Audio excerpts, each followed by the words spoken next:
I replied, perfect. I blocked her cards, I changed the locks. 3 days later, when they knocked on my door, what they saw they will never forget. There are messages that change your life forever. This one arrived on a Tuesday afternoon while I was reviewing reports in my office. Sarah's name appeared on my phone, and for a second I smiled. I thought she was writing to ask me what I wanted for dinner or to tell me something about her day. We had been married for 5 years. I thought I knew her. I was completely wrong. I married your brother. You were always second. I read the message 3 times before my brain processed the words. My hands began to tremble. My heart sped up so much I thought I would have a heart attack right there at my desk. The coffee grew cold as I stared at those 11 words that destroyed everything I thought I knew about my life. You were always second. That phrase stuck like a knife somewhere deep I didn't even know existed, because it was true. All my life it had been true. In school, when we both played soccer, he was the captain. In college, when we both studied engineering, he got better grades. At work, when we joined the same company, he got the promotion first. And now this. My brother Marcus, the golden one, the perfect one, the one who always came first. I left the office like a zombie. I don't remember driving home, but somehow I arrived. I opened the door and knew immediately that something was different. The silence was different, emptier, more final. Her closet was half empty, the large suitcase we had bought for our honeymoon was missing. Her toothbrush was no longer in the bathroom. The perfume she always left on the dresser had disappeared. Small empty spaces throughout the house that screamed the truth I had been too blind to see. I sat on the edge of our bed, my bed, and began to remember. The messages she checked secretly, the calls she ended abruptly when I entered the room, the nights she came home late from work with excuses that sounded rehearsed. The times she mentioned Marcus with a strange smile on her lips, how she dressed up more when she knew he was coming over. It was all there, all the signs an attentive husband would have noticed. But I believed that when someone tells you they love you and marries you, it's true. How naive I was. The phone vibrated again. Another message from Sarah. I know you're angry, but we need to talk. This wasn't planned, it just happened. Marcus and I truly fell in love. You'll understand eventually. You were always a good man, but there was never that spark between us. With him, it's different, it's intense, it's real. I read each word slowly, each cheap excuse, each pathetic justification. And then something strange happened. The rage I expected to feel didn't come. Instead, something cold, something calculated came, something that calmed me in a way that surprised me. I wrote a single word, perfect, and I blocked her number. Then I called the bank. I need to cancel all credit cards associated with this account immediately. The voice on the other end sounded professional and efficient, asked no uncomfortable questions. In 15 minutes, Sarah no longer had access to our money, my money. Next, I called a locksmith. I need to change all the locks in my house today. Can you come tonight? For an extra fee, they could be there in 2 hours. While I waited, I walked through the house systematically. I changed all the passwords for our shared accounts, Netflix, Amazon, Spotify, everything. I removed her access to the home security system. I deleted her fingerprint from the iPhone that controlled the thermostat and smart lights. Each click of the mouse felt like reclaiming a piece of my life. The locksmith arrived on time, an older man with expert hands who asked no questions when I told him to change every last bolt in the house. While he worked, I continued with my mental list. I called my lawyer, left a message requesting an urgent appointment for the next day. You were always second. Yes.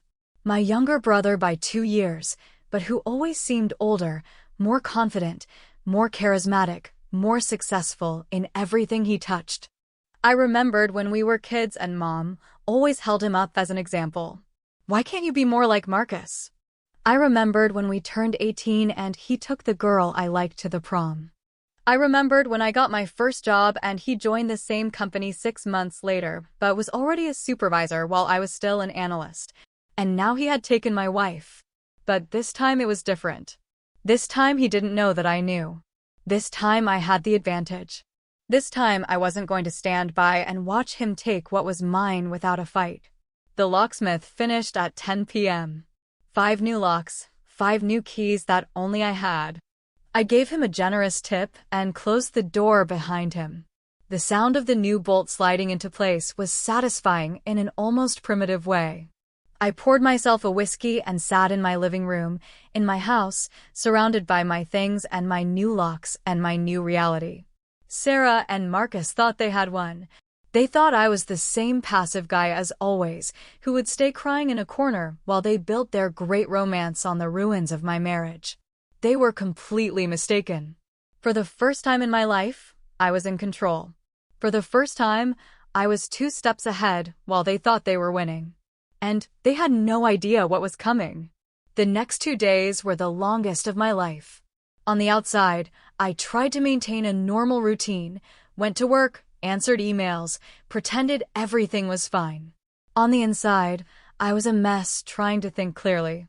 Wednesday morning, from my office, I Googled divorce lawyer and what to do when your wife cheats on you. I felt pathetic typing those words, but I needed answers. The first results sent me to Reddit forums where other men told stories similar to mine. I wasn't the only idiot this had happened to.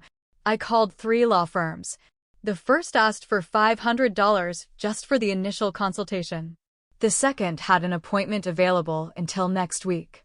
The third, Jimenez and Associates, could see me on Friday morning for $200 for the consultation. Is it urgent? The secretary asked me. My wife is cheating on me with my brother, and I need to know my options. I understand. I'll note it down for Friday at 9 a.m. While I waited for that appointment, I decided to do my own research. That night, after work, I sat at my desk with a beer and opened my laptop. I went to the bank's website and downloaded all the account statements for the last 6 months. And there it all was. I wasn't Sherlock Holmes, but I wasn't blind either. The strange expenses jumped out when you already knew what to look for. Dinners at expensive restaurants on Saturdays when Sarah told me she was out with her friends from work, $180 at Le Bernardin, $240 at the Capitol Grill. Places we had never gone together because I always said it was too expensive for our budget. Turns out, it wasn't too expensive, I just wasn't invited. I took pictures of the screen with my phone. I didn't know if they would be legally useful, but something was something. Then I kept reviewing. Transfers of $200 and $300 from our joint account to Sarah's personal account, always on Fridays. When I asked her about those transfers months ago, she said it was for personal expenses and women's things. Now I knew what those personal expenses were for. What hurt the most were the hotels. 5 different charges at downtown hotels in the last 4 months, always on days I was out of town for work or visiting my parents. The last charge was from the previous weekend, when I went to see my mom because she was sick. While I was taking care of my mother, my wife was in a hotel with my brother. I took screenshots of everything. My phone had 47 photos of bank statements and suspicious expenses. I didn't know if that was enough, but it was what I had. On Thursday, I decided to do something I never thought I would do. I drove to Marcus's apartment. Not to confront him, just to see, to confirm what I already knew. But part of me still hoped it was a nightmare. Marcus lives in a complex not far from the mall. I parked across the street at 6 p.m. and waited. At 6:30, he arrived in his BMW. At 7:15, Sarah arrived in her Honda Civic, the car I helped pay for. I saw them enter the building together. She was carrying the suitcase that was missing from our closet. They looked comfortable, natural, like a couple who had done this many times. I stayed there for 2 more hours. They didn't come out. I drove home feeling like a stalker, but also with a strange sense of relief. There were no more doubts. I no longer had to wonder if I was crazy or paranoid. It was real, it was obvious. And it was no longer my problem. Friday morning, I went to the appointment with lawyer Jimenez. He was an older man with a desk full of papers and family photos. He didn't look like the lawyers in the movies, but he had a calm voice that gave me confidence. "Show me what you have," he said. I showed him the photos on my phone, the restaurant expenses, the hotels, the strange transfers. I told him about the messages and about seeing Sarah at Marcus's apartment. "Do you have children?" "No." "Whose name is the house in?" "Mine." "I made the full down payment." "How long have you been married?" 5 years. "Okay, in cases of proven adultery, you have the advantage, especially if you can prove she used marital funds to finance the affair." He explained the basic process: divorce papers, division of assets, alimony. He told me that with the evidence I had, I could avoid paying alimony and keep most of the assets. "How much is all this going to cost?" "It depends on whether she fights or accepts the terms. If she cooperates, about $3,000. If she gets difficult, it could be $8,000 or more."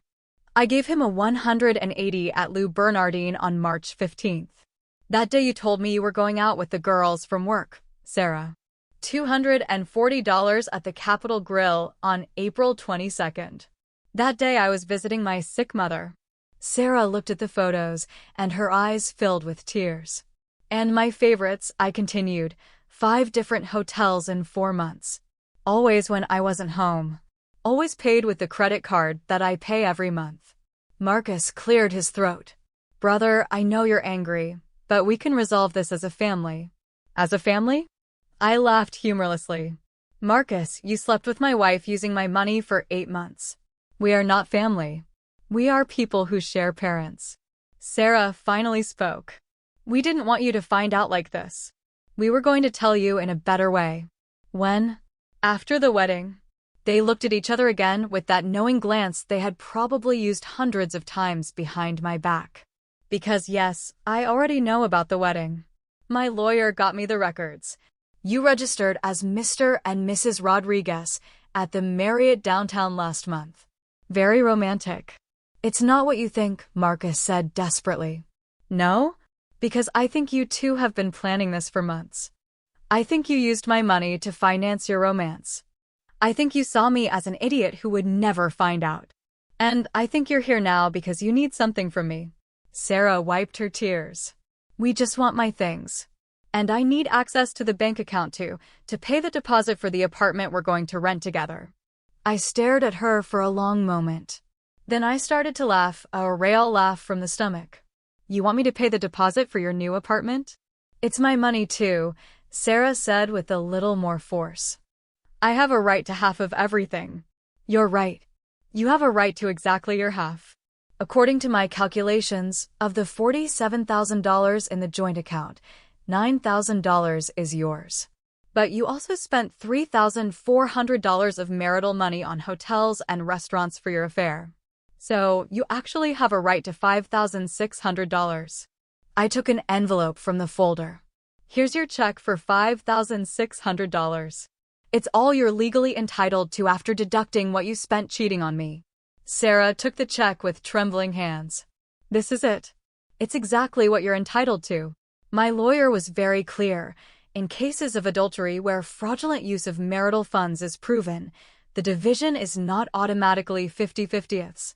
Marcus finally exploded. "This is ridiculous. We're brothers. You can't do this." "I can't do what?" "Protect what's mine? Use the law exactly as it's designed? Or can I win for once in my life?" "You were always too proud," Marcus said.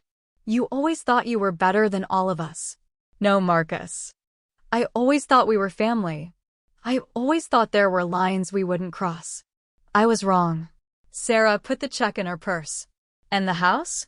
"The house I bought with my money, where I live, that house stays with me, obviously." "And my car?" "The car I financed and for which I've paid every monthly payment, that car also stays with me. But I'm generous. I'll give you 2 weeks to find other transportation." They looked at each other again, finally realizing they had no power in this situation, that for the first time in their lives, someone else was in control. "Your things are in the garage," I said, heading towards the door. "You have 1 hour to take them. While they packed their boxes into Marcus's car, I stayed in the living room, drinking coffee and watching through the window. Sarah was crying as she carried her things. Marcus looked frustrated and defeated. When they finished, they knocked on the door one last time. "Brother," Marcus said, "someday you'll forgive us. We're family." "No, Marcus. You were my family. Now you're strangers who made the mistake of underestimating me." I closed the door and watched them drive away from the window. Sarah was crying in the passenger seat. Marcus drove in silence, probably realizing that his great romance now had to survive without my money financing it. I poured myself another coffee and sat in my living room, in my house, surrounded by my things and my new reality. For the first time in my life, I had won. For the first time, I had been in control from beginning to end. And it felt exactly as I had imagined it would feel.